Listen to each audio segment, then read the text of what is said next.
Olá, tudo bem? Aqui quem fala é o Antônio Augusto, do primeiro ano, e nós hoje iremos falar sobre o poder do mito de Joseph Campbell. Ele é um dos maiores estudiosos da mitologia e um dos mais interessantes professores do nosso tempo. Seu objetivo é compreender o poder das histórias e lendas das raças humanas, principalmente os temas comuns e os princípios obscuros que estimulam a imaginação da humanidade ao longo do tempo. Os deuses da tradição do Japão são diferentes do Brasil. O modo como os católicos tratam a natureza é diferente do modo como os hinduístas a tratam. Nós temos uma grande divergência nesses aspectos, e o mito nos mostra um porquê disso. Bem, por que a gente deve nos preocupar e nos interessar pelos mitos? Os mitos não são um assunto que você deve se interessar só porque eles são considerados importantes e interessantes. Eles são algo pelo que somos envolvidos. Agora, uma vez envolvido por esses assuntos, eles vão nos despertar sentimentos que nos envolvem de um modo especial. Essas informações, vindas de épocas antigas, sempre ajudaram a vida do homem a construir civilizações e religiões. Eles têm a ver com profundos problemas internos, mistérios e umbrais de passagens. E se você não conhecer esses sinais que guiam você ao longo do seu caminho, você vai ter que descobrir tudo isso sozinho. E sempre quando você é pego por uma dessas tradições, há sempre um sentimento de informação, de uma profunda e enriquecedora reanimação que você não vai querer abandonar. Em um pensamento generalizado, os mitos são as histórias da busca feita pelas civilizações ao longo dos tempos, sobre o significado, o sentido da vida, para tocar a eternidade, compreender o mistério, para descobrir quem nós realmente somos. Contudo, segundo Campbell, eles representam a nossa busca pela experiência de nos sentirmos vivos, de um modo que nossas experiências físicas repercutem no mais profundo do nosso ser, e assim chegaríamos a sentir o êxtase de estarmos vivos. Os mitos seriam pistas para as nossas potencialidades espirituais.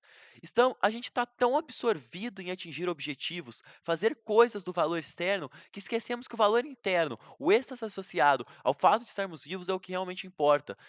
Nós gostamos de pensar em Deus. Deus é um pensamento, é um nome, é uma ideia, mas ele é algo que se refere a um sentimento transcendental, é algo que a gente não consegue representar em palavras. Deus é a palavra mais transcendental que existe. Os maiores mistérios estão além de toda e qualquer categoria de pensamento. Os mitos se referem a esses mistérios, onde metáforas se referem a coisas absolutamente transcendentais. Toda vez que a gente se afasta da transcendência, da eternidade, de Deus, a gente chega ao campo dos opostos. Esses pares de opostos se apresentam como macho e fêmea, bem e mal, certo e errado, luz e escuridão. Tudo nesse campo é dualístico, passado e futuro, morto e vivo, ser ou não ser. Nós tentamos colocar nossa mente do lado do certo contra o lado do errado. Contudo, como Heráclito disse uma vez, para Deus todas essas coisas são boas e justas, mas para os homens são certas ou erradas. Tudo depende do ponto em que se faz a observação do que você acredita, do que é o certo e o errado. E seguindo esse pensamento, nós conseguimos observar que não há mitos verdadeiros e falsos. Eles são verdadeiros do seu modo, para o seu povo e para o seu tempo. Porque a verdade, acima de tudo, é relativa. Ela depende extremamente da cultura. A nossa mitologia ocidental, ela é baseada no dualismo, mas há toda uma mitologia baseada em uma compreensão que transcende a dualidade. Enquanto na mitologia católica, por exemplo, tudo começa a partir do pecado, onde o homem come o fruto proibido e entende que o homem e a mulher são diferentes, e ambos são diferentes de Deus, e a natureza está contra o homem, há mitologias em que o homem se coloca em sintonia com o mundo. Mas se o mundo é uma mistura do bem e do mal, você não se coloca em sintonia com ele. Você se identifica com o bem e luta contra o mal. É um pensamento lógico. Esse é um sistema religioso do Oriente Médio. Está presente na tradição bíblica do islamismo, do judaísmo, do cristianismo. Essa situação de colocar o homem contra a natureza, e com isso a natureza é corrompida. E a cada ato espontâneo, cada movimento que você faz, ele é corrupto, porque a natureza é corrupta e ela tem que ser corrigida. E a gente não pode ceder a ela, porque ela está errada, segundo esse pensamento. Agora, partindo do ponto em que Deus é inerente à natureza, surge toda uma nova civilização, todo um novo jeito de se viver.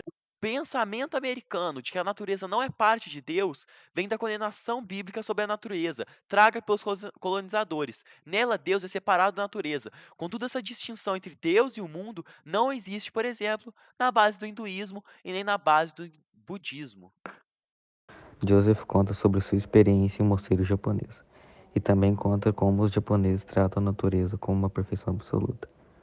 Ele também faz diversas comparações do livro de Gênesis da Bíblia com a crença do povo Bassari sobre a criação do mundo e diz que Deus é a criação e ele está dentro de nós. Isso tendo em vista dois aspectos de divindade, a sintonia e a harmonia. Campbell também diz que o homem está à procura de uma harmonia com o mistério e chama isso de vasto campo de silêncio. E também diz que o homem passa sua vida atrás desse vasto campo do silêncio. Joseph ressalta que Deus, na criação do mundo, criou o fruto proibido de propósito, pois sabia que o homem iria comê-lo e a partir daí iniciaria sua vida independentemente de suas ações. Joseph finaliza esse tema fazendo outra pequena comparação do livro de Gênesis com a crença do povo Bassari, onde Deus cita que eu sou a criação e o homem é a criatura. Campbell conta a história de um samurai, um guerreiro japonês, na qual fala que esse guerreiro deve vingar a morte de seu senhor. Para isso, ele precisa achar o assassino e matá-lo. Quando ele o achou, o assassino cuspiu em sua cara porque estava com medo. Com isso, o samurai bravo foi embora. A pergunta feita por Campbell foi: por que ele não o matou? E a resposta que ele deu foi porque se ele tivesse matado o homem ali, teria sido um ato pessoal, de outra natureza. Ele fala que a gente tem que ver a vida como um poema e ver a si próprio como um poema. Mas quando ele fala poema, ele não quer dizer vocabulário de texto, ele quer dizer vocabulário em formas de ações. Campbell fala muito sobre sonhos. Ele fala que sonhos são manifestações em forma de imagens, ou seja, mito. Mito é a manifestação em imagens simbólicas das nossas energias internas. Qual é o grande ensinamento místico? É que olhando para fora de nós, vemos diversos problemas, mas quando olhamos para dentro de nós, vemos que somos a fonte de todos eles. Algo importante é que não podemos voltar com os conceitos e religiões passadas, porque o tempo muda. O que no passado era considerado errado, hoje é considerado certo, por exemplo. Os valores humanos não são mais os mesmos, as regras mudaram e etc. Então, consequentemente, as religiões têm que se adequar à sociedade atual. Campbell fala que o Estado é uma máquina que vai ou servir ou destruir a humanidade. Para exemplificar isso, ele utiliza Star Wars. Ele pegou a cena em que Skywalker tira a máscara do seu pai, e o seu pai representava uma dessas máquinas do Estado. E quando tira essa máscara, a gente consegue ver um homem não desenvolvido, porque a máscara, teoricamente, era o uniforme que estava impedindo ele de ter as suas próprias opiniões, ou seja, ele estava sendo completamente controlado pelo Estado. O conceito de máquina aqui é pegar algo da natureza, algo natural, e transformar isso em algo bom e útil para nós mesmos.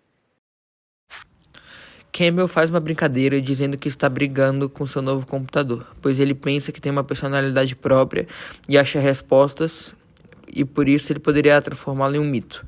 E ele conta a história do ex-presidente Eisenhower, onde um dia, no começo da era dos computadores, ele entra numa sala cheio deles e faz a seguinte pergunta: Deus existe?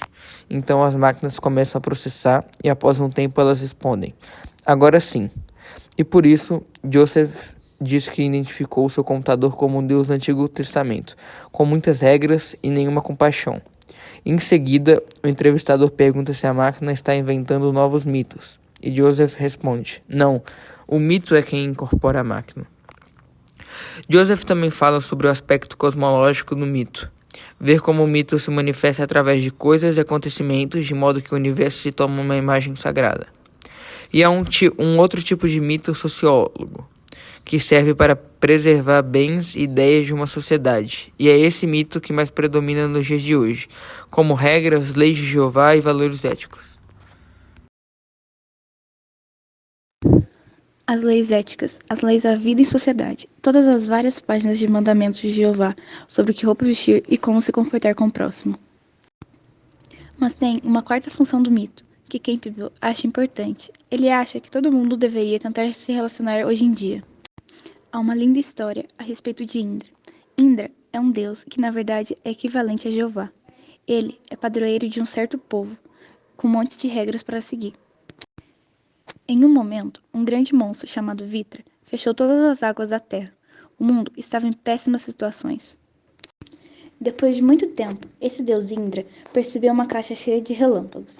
Bastava pegá-los e lançar sobre Vitra e fazê-lo explodir. Quando ele fez isso, as águas voltaram a correr. Então ele disse: "Puxa, que grande homem eu sou!"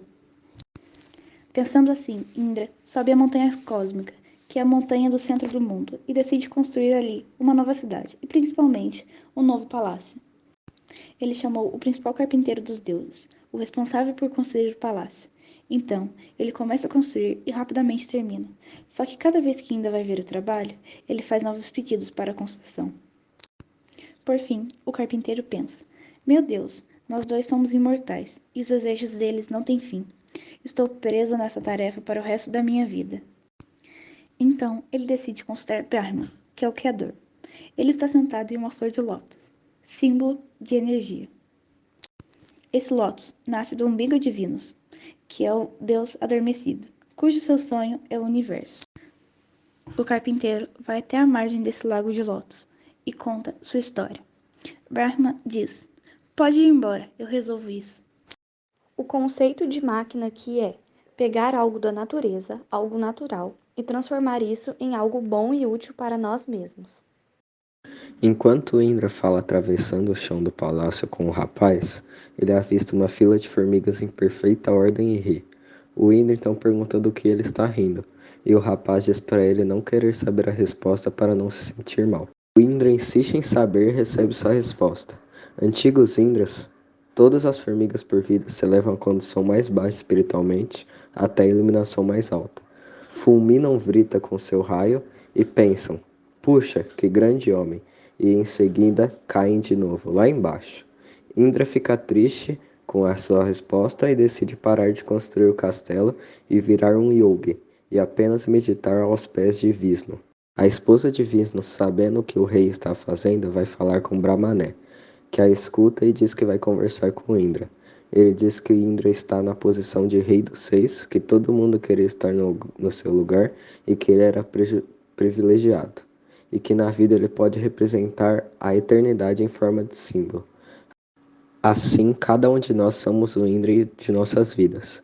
Ou você vai para a floresta meditar e jogar tudo fora, ou então fica no mundo e com sua vida. Cada pessoa pode ter sua própria experiência ou um contato de estar próximo de ter sua própria consciência e felicidade verdadeira. Os religiosos dizem que só passamos por isso quando formos ao céu, mas talvez o lugar disso é aqui na Terra.